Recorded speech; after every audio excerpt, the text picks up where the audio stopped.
These things do vary from one country to another.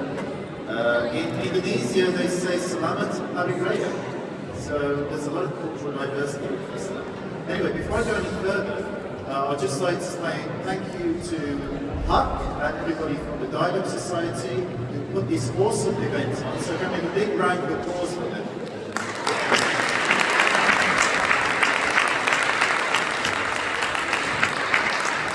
Thank you to all my colleagues at the University of Birmingham for making this wonderful space available to us. I mean, isn't it not an awesome space? I mean, what a beautiful room to be able to accommodate it on. So, tonight, as we all gather together for this Iftar, I'm reminded of the profound privilege of being among individuals of such diverse backgrounds, bound together by a shared commitment to faith, understanding, and the common good.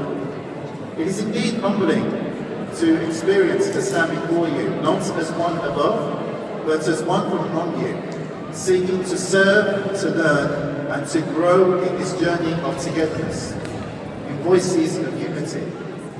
Ramadan is a month of reflection, of restraint, of deepened awareness. Yet fasting is not something which is unique to Islam.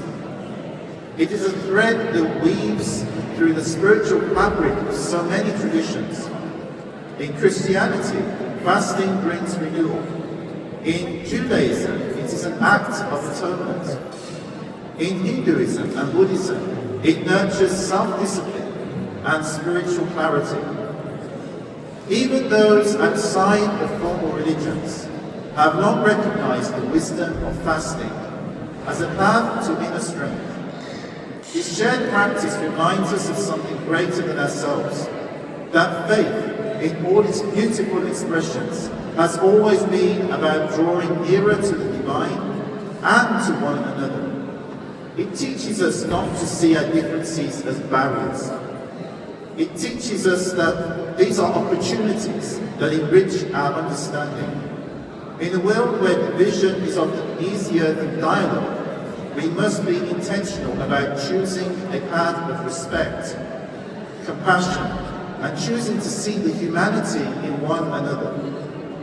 As members of the British Muslim community, as a member of the British Muslim communities, I do not stand here to represent just one voice, but to amplify the spirit of service, peace, and unity that defines us all. It is my belief that leadership, in its truest form, is not about being followed. It is about ensuring that every voice is heard, and every dignity is upheld, and every heart connected in the pursuit of something greater than ourselves. Tonight, as we share this meal, let it be more than just the breaking of a fast. Let it be a symbol of the world we aspire to, a world where faith is a bridge, not a wall, and where our diversity is not something that we merely tolerate, but it is something that we cherish. May this Ramadan be a time of renewal for us all, and may we leave tonight with a deeper commitment to fostering understanding, compassion, and a shared responsibility for the society that we're all privileged to be a part of. Thank you. And may the peace and blessings be upon you all. May Allah accept the fasts of everyone who's fasting. And I pray that Allah blesses everyone in this room and all our families and everybody in this country and in our society. Assalamu alaikum.